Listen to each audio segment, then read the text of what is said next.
Hi, everyone. I'm Jillian Sidoti, and this is my partner, Jeffrey Hull, sitting next to me here.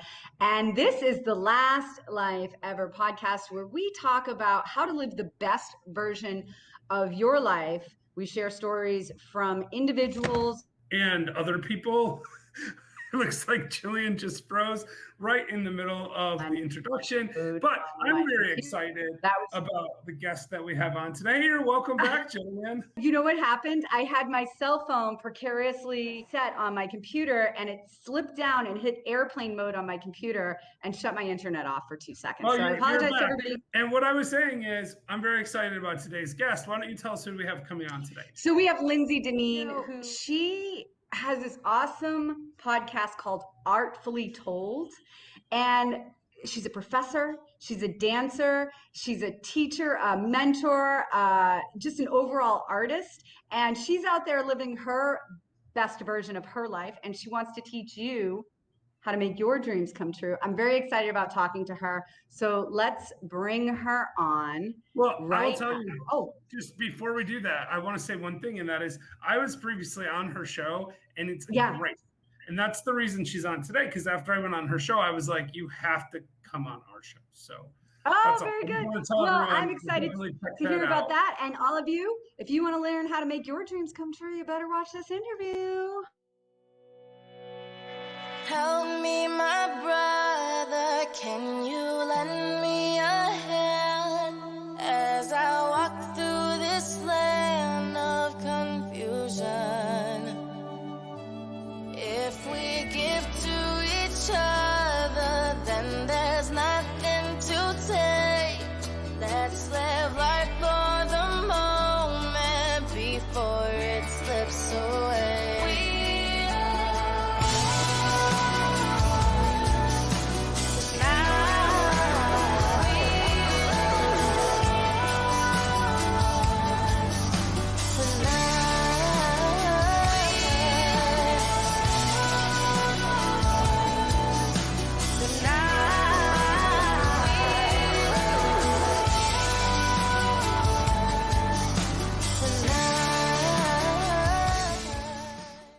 Welcome to the show, Lindsey. I'm so happy you're here. Hi, I'm so happy to be here. Thanks for including me.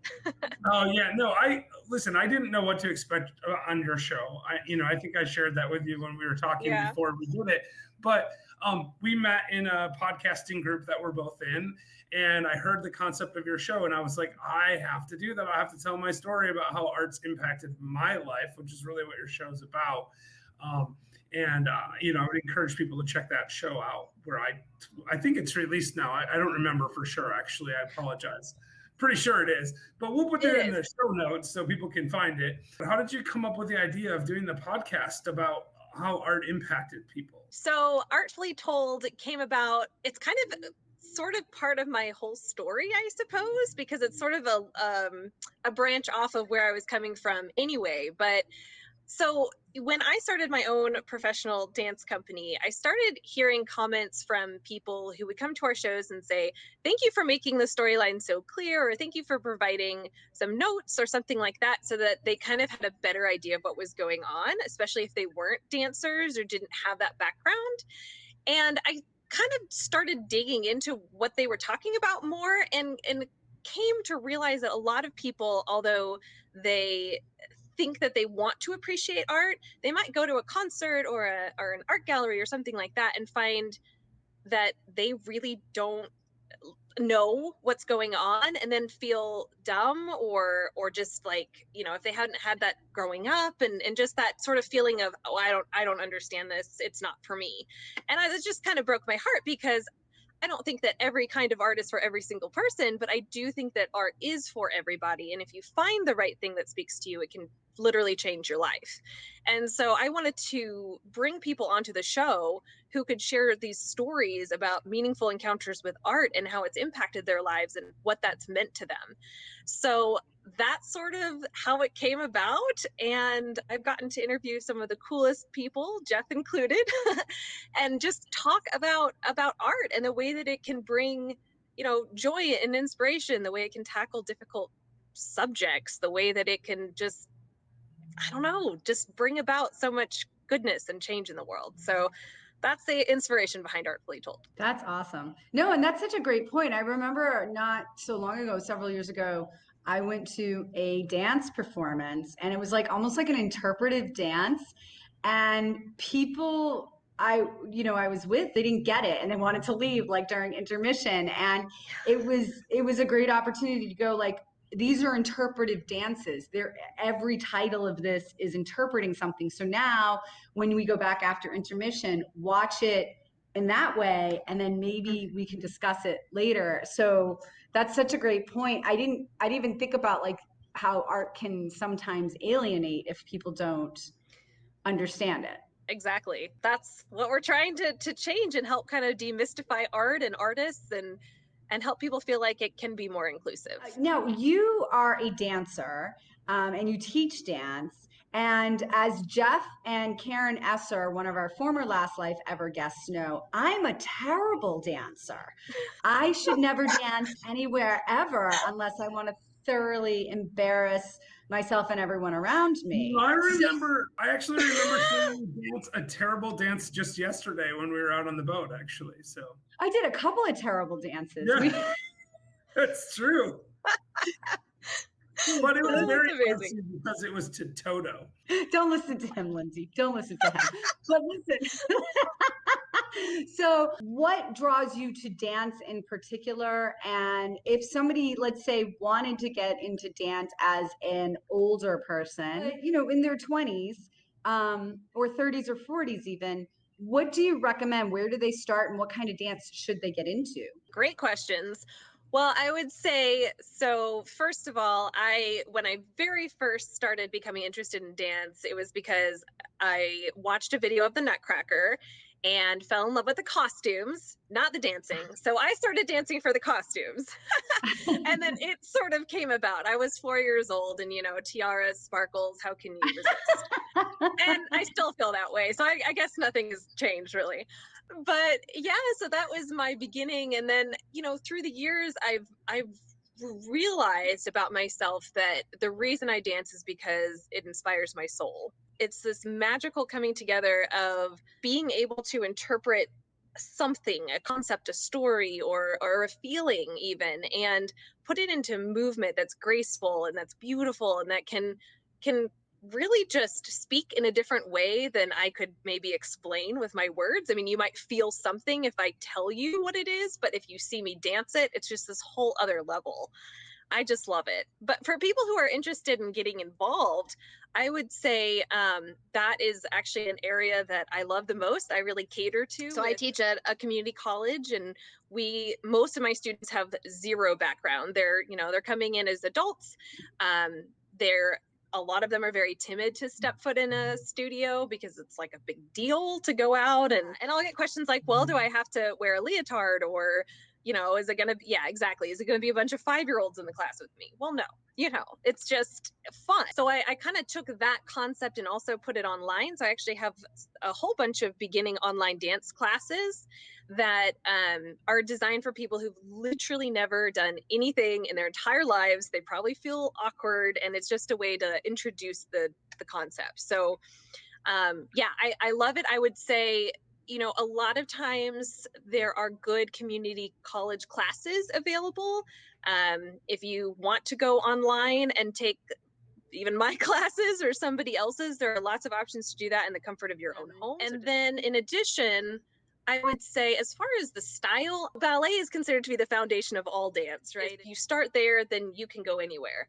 Yeah. But I mean, there's some people who that's just not their jam. I would say what I think is one of the most fun forms is tap, because you can't be sad in tap dance. Like, it's just physically impossible. So I would definitely recommend tap as just a fun way to get started. You're not usually having to do as many coordinated things with your upper body. It's mostly focused on your feet. So it's kind of a good way to dive in, I would say. It's a great way to disrupt your neighbors if you live in an upper floor apartment. Yes, that is a good point. So I will tell you, when I was in my 20s, I decided I wanted to take dance. And it was one of the most intimidating things I think I ever did in my life.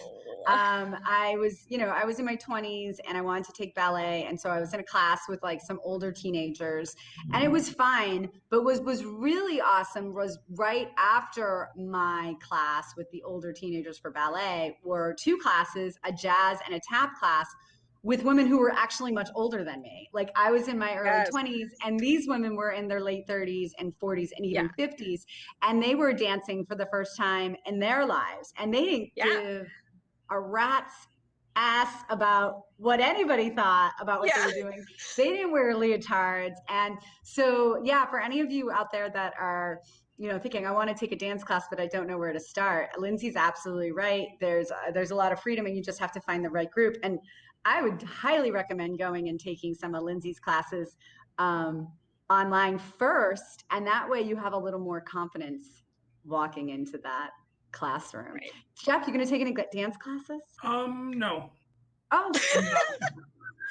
I'm just going to be honest about that. That's not really the thing for me. But I will tell you, maybe, you never know. I might change my mind. It could happen.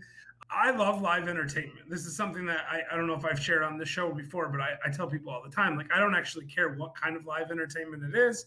It can be concerts or it can be, musicals or, literally any kind of live entertainment, comedy shows. I don't particularly like comedy shows, but I like seeing comedians live, right? Like I love that medium. I don't know why. Yeah. So while I might not take a dance class, I might make a point of finding some dance recitals or something like that to go see, because that's not actually a form of live entertainment I've ever really spent much time watching and observing. So, well, you have plenty of opportunities coming up once things reopen. Oh, I know. Yeah. That's the hardest part about liking live entertainment the way I do, is it hasn't really been an option. So. Yep. For sure. Now, you also, Lindsey, teach dance as almost like a form of exercise as well. Tell us about that and where somebody should start if they're not really looking for the artistic side of dance, but more for the athletic part of dance. Where should they go for that?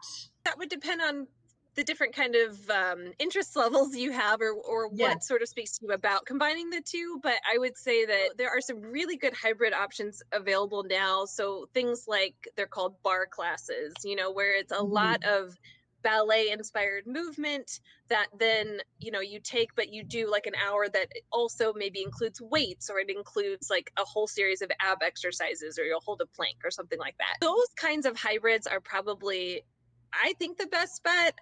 There are also things like Zumba, which is an hour of like a sort of a choreographed routine that you go through, and it's pretty high energy. But I have to say, if there's anyone who's just interested in they want dance inspired fitness, there is an amazing program, I guess I would call it, called Be Moved. And they have locations and instructors all across the country and overseas. And it's this really beautiful way to get involved in dance if you've never done it and not feel like silly. It's choreographed. You go through the class, but they lead you through absolutely everything. It's so much fun. I love it, and I'm a dancer, and I've seen a lot of people be sort of involved in it who haven't danced before, and they think it's just as much fun. So, well, no, and I also saw that you actually teach some really cool classes on Udemy that you can download and buy. And they're also there. I mean, like, I was looking at those earlier, and you had like, I think one on stretching and toning, and then you can do like a bunch of beginners classes as well. So everybody go check out Udemy. I didn't even know, until I started looking into who you were, I didn't even know Udemy had that. Like, I thought Udemy was always like how to trade crypto or how to start a business. Right. So it's kind of I didn't know that either, for what it's worth, until just recently. I think I just realized that I neglected to tell the most interesting dance story I know, which is, oh my goodness. Well, please, it's not that interesting. It's just the most interesting one I know, right? So, well, it's interesting to me. Everyone else is probably going to be bored. I've already oversold this story. It's not a very good one. When I was in Egypt in 2001, right before 9/11, I went to a Sufi mystic dance ceremony where they do the like La Whirling Dervish like stuff. Yeah. And this was not for tourists. This was like, inside of a mosque, in what's called the City of the Dead in Cairo, which is a place in Cairo where there's no power, running water, but there's 2 million people that live there. And it was actually one of the most intriguing things I've ever seen in my life, because these people go into a trance and then just spin to the music for like an hour and a half straight, like constant spinning with like choreographed movements. And it's really, honestly, one of the most fascinating things I've ever seen in my life. And I would recommend people try to check that out for sure. That's cool. Yeah, absolutely. Now, I noticed you have a Facebook, and I love the name of this Facebook. It's Life But Better. How can we have life but better? Tell us, give us the secret. I don't know if it boils down to one concept per se, and I will caveat that Life But Better is sort of has become my catch-all for a lot of the different things that I do. So what I started realizing about all the things that I started dabbling in and put together was this underlying theme of living your best life and doing so by focusing on things that really matter, like your health and wellness, your mental health, your physical health. Some of it's like tips and tricks to improve, just the way that you go about achieving your goals or something like that. But it kind of evolved because it was a catch-all. And so like my website, lifebutbetter.org, has everything from recipes that are just, healthy, good recipes to, my musings about life and just trying to be honest and transparent about struggles, but also, joys that you go through. And again, it's another platform for me to talk about my courses. And I firmly believe in the power of getting your body moving every day makes such a difference. And so, but it kind of, like I said, is my catch-all for all the different things. No, I think that's great. And that right there are some really great tips, like take care of your physical and mental state before you take care of anything else if you want to achieve life but better. Because there's certainly times in my life and that where I felt like I was just floating, or maybe not floating, but I was just barely keeping my head above water in life. Yeah. And I lost track of doing those things of taking care of myself physically and mentally. So you're absolutely right. Who doesn't feel better after they've given it a little sweat or moved a little bit? So I think that's really important. Like, we need that reminder. We know we're supposed to eat well and exercise, but sometimes we forget why we're supposed to eat well and exercise. Sometimes we're supposed to eat well and exercise not because we're going to get like a hot body, but rather because the effect it will have on our overall life and mental state. And this is very much why we started Last Life Ever, right? I mean, that's the same concept. It's a different phrasing of it, but it's the same idea. It's like recognizing that we just get this one time to do what we do, and we only get to do it once. So we gotta do it the best way that we possibly can. And obviously staying healthy is a significant part of that, because the healthier you are, the more of life you can enjoy. I'm like all over the place today, but I'm always fascinated by somebody who has followed their dream in the arts, because I find anytime we interview an artist on this program, whether it's fine art or dance or music, any of the arts, if you're pursuing that dream, I always find that to be, a big challenge. Because it's not like doctor, lawyer, engineer. It's societally speaking, you're a dreamer if you're doing those things. But to me, they're the toughest things to do, because you could make it or it could break you, right? So I had my own experience in the art world where, it almost broke me. And my next question is, what made you decide to open your own dance studio? I originally had this just dream for, I think, probably ever since I started working at my studio growing up, and kind of getting to see the behind the scenes aspects of it and getting to know the business of it. So I was really fortunate that way. Growing up, I was able to work there quite a bit behind the scenes. So that really helped. It was a goal for me to, I guess, take it to the next level, I think, because I had been privileged to have this amazing experience growing up with a studio that was very nurturing. They pushed you to be your best, but they did so in a really kind way. And that is that is still difficult to find, frankly, in the arts, and in the dance world in particular. There's a lot of competition, and there's a lot of striving for perfection, and it causes some interesting results. So a big thing for me too was creating a really, like, trying to recreate kind of what I had experienced, and even go a little bit further than that, and create a really safe, welcoming, inclusive environment where anyone, literally, whether they had ever stepped foot in a dance studio or not, could feel like, hey, I'm welcome here, I'm encouraged here, I'm having fun here, I want to come back. So a lot of it to me was about letting the next generation of dancers have that experience too. So that's awesome. It's fantastic, because Jillian and I both think is really important about in life is just figuring out what it is that calls to you and making sure that you're doing that. And that's really what you're saying. You're like, I had this great experience and other people should also get this great experience. Pursuing that kind of thing makes other people's life better, but it can satisfy you in a way that other things cannot do. Right. We do want people who can make it to your studio, Lindsey, to make it to your studio. So where are you located? Because I think Veronica and I are going to be taking your online classes together. There you go. I love it. I love it. Wait. Yeah, you're right. You got it. Yes. There you go, Jeff. Yeah, kind of. Try to do more of a wave than like a wiggle. Yeah. There you go. I'm learning already. See?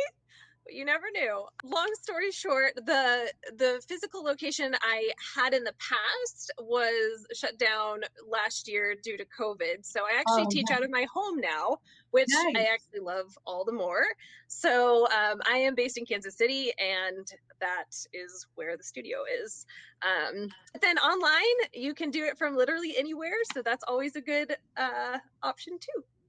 That's awesome. Yeah, guys, you got to check out some of her classes because they are like the titles you've been looking for, especially if you're an adult and you've never wanted to step into a studio because you were scared, or if you're like me and have tried to look on YouTube for videos that teach you how to dance and they're all like with like super modern music and you're like, that's not exactly what I was looking for. Lindsey's your lady. She has these great videos about jazz and tap and ballet and all those things that us Gen Xers did when we were 5 and then didn't keep up with and now want to do it again. So so go check her out. She's all over the web, but Udemy is where I found some of her classes. They look really awesome. And they're $12. You cannot beat that price. Go online. And just to be clear, we're not getting paid for this. We're just being honest. Like, it's good stuff. You're being so nice. Yeah.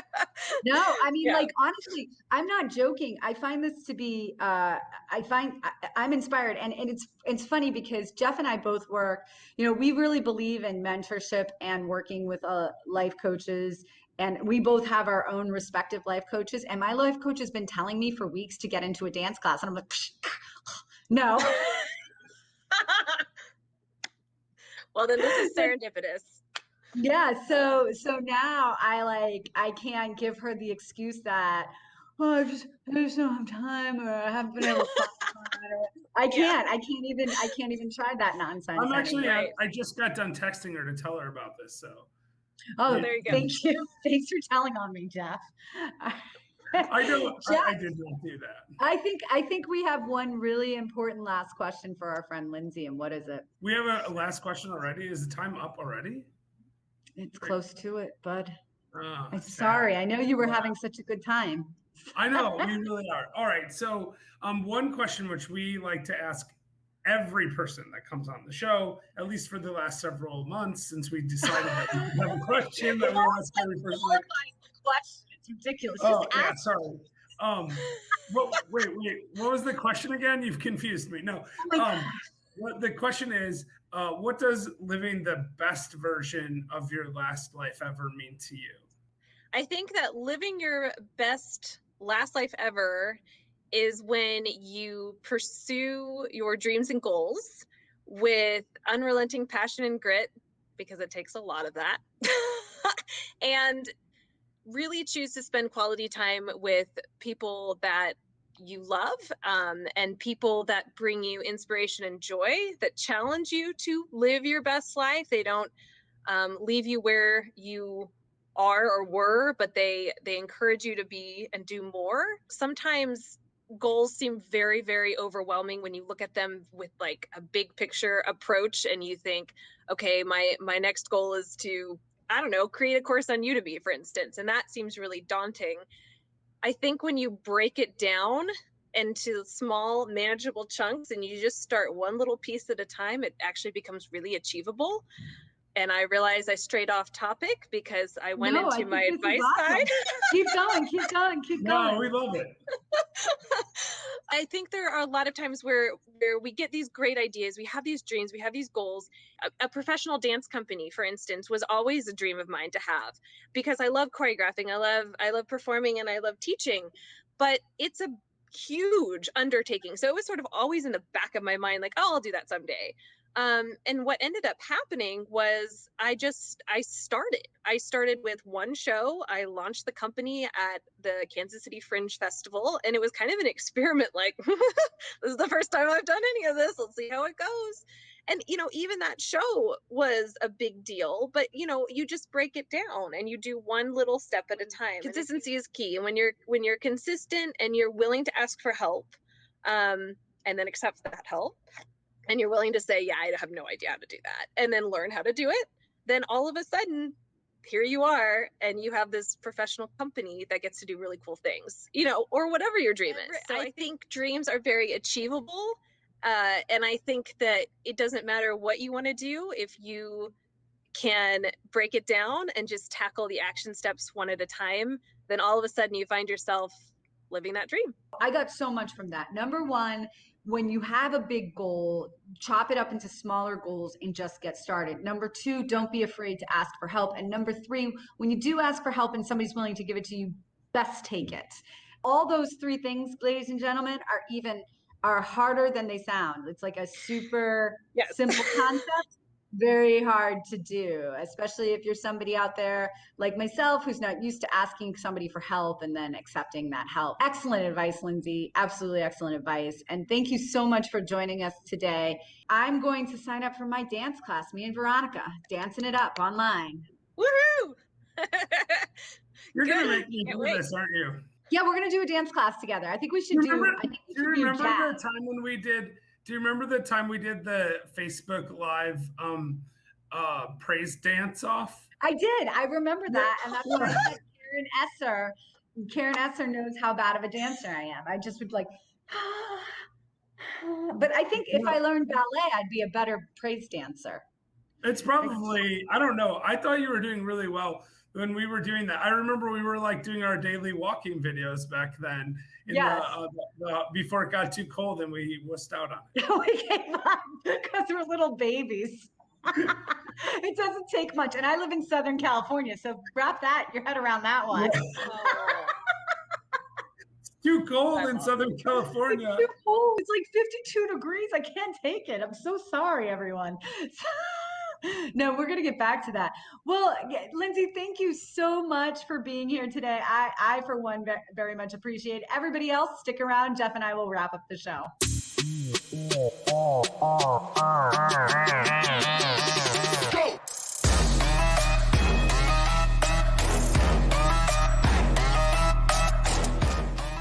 Well, Jillian, I told you she was going to be awesome.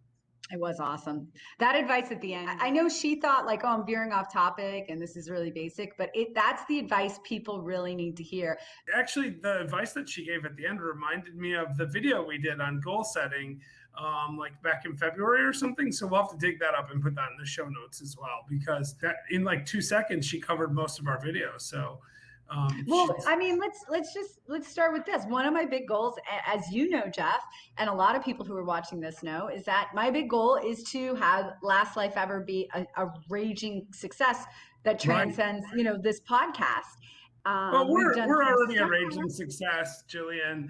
Like, if we never were any more successful than we are now, it would still have been worth it because we get to talk to amazing people and we get to meet amazing people.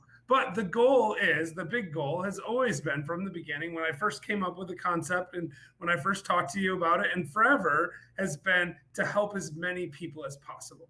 Right. Absolutely. And the thing is, if we have 10 viewers, we can help 10 people. But if we have 1 million viewers, we can help 1 million people. And that's the real impetus behind it, is the more successful we can be as Last Life Ever, the more people we can help, and we can make the world better. That's what the foundation's about. I mean, I love that we have the Last Life Ever Foundation. And I loved your post today, by the way, on Facebook. Yeah. So thank you for that. That's great to see people benefiting from that. But that's really what the whole thing is, right? It's like we've both gone through things in our life that have taught us that we weren't necessarily always right. And we know that if we weren't right then, we're probably still not right about everything. And so we need to be exposed to as many people doing great things as we can. And if it helps us, it's probably going to help other people too.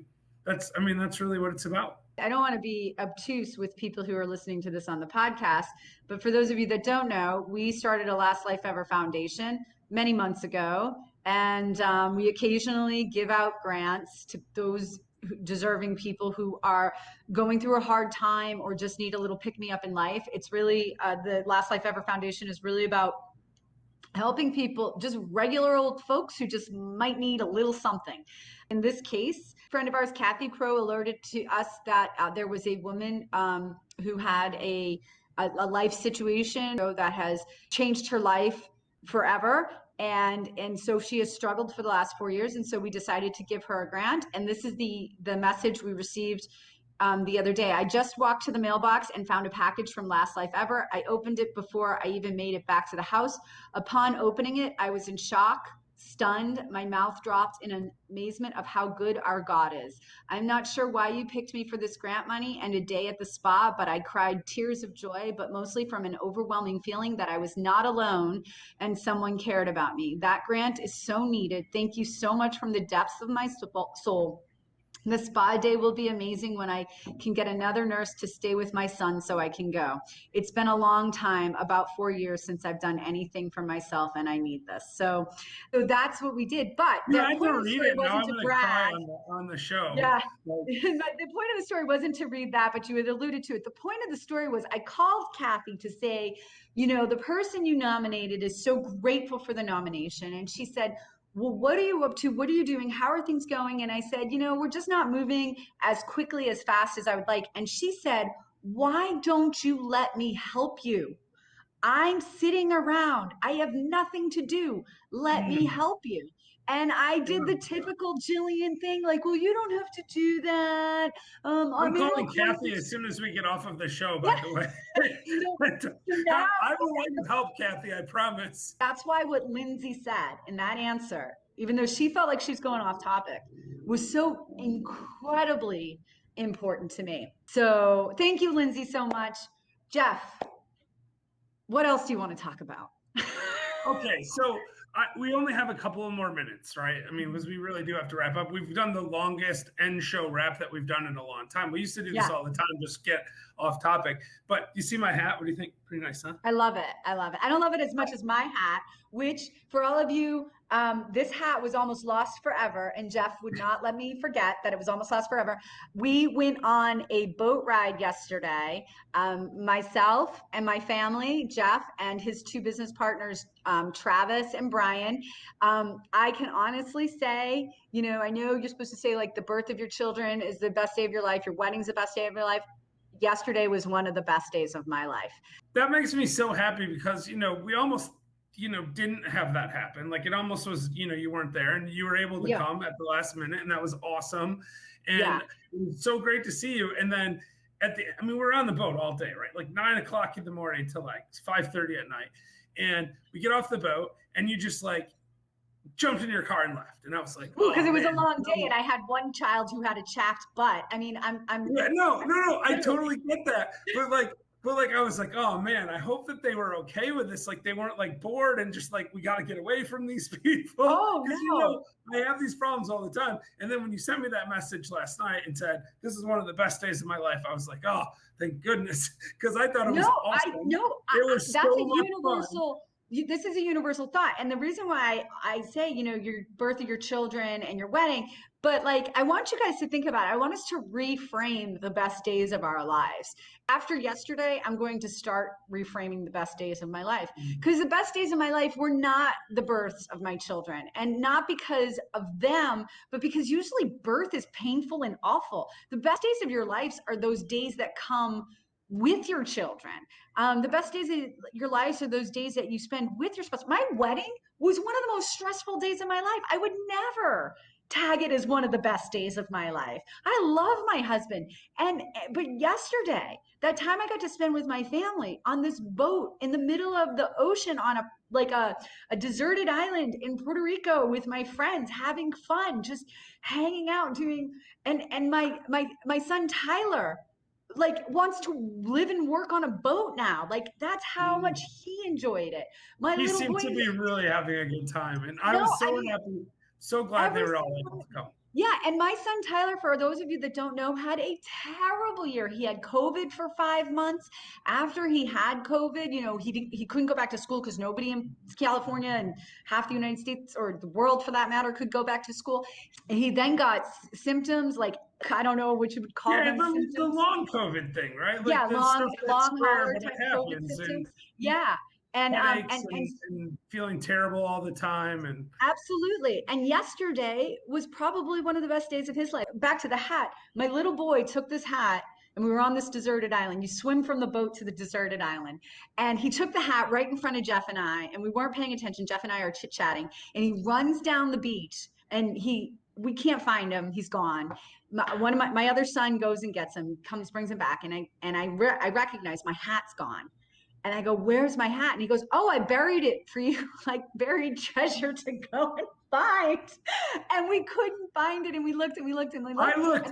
I looked for a while, and I think Nick probably knew where it was. He was probably just playing us the whole time, but maybe not, who knows. But for sure, like Tom went out looking and didn't find it. And you guys went out again, and then you did find it, so it worked out. Tommy found it for me. Tommy was on a mission, so it was just a wonderful day. And so after yesterday, I was like, I'm going to start reframing what the best days of my life are, because that definitely was there. So much. It reminds me of something that I tried to explain, and I think you've done a better job of explaining it, where I talk about how really the best days of our lives are the ones that we form lasting memories and relationships.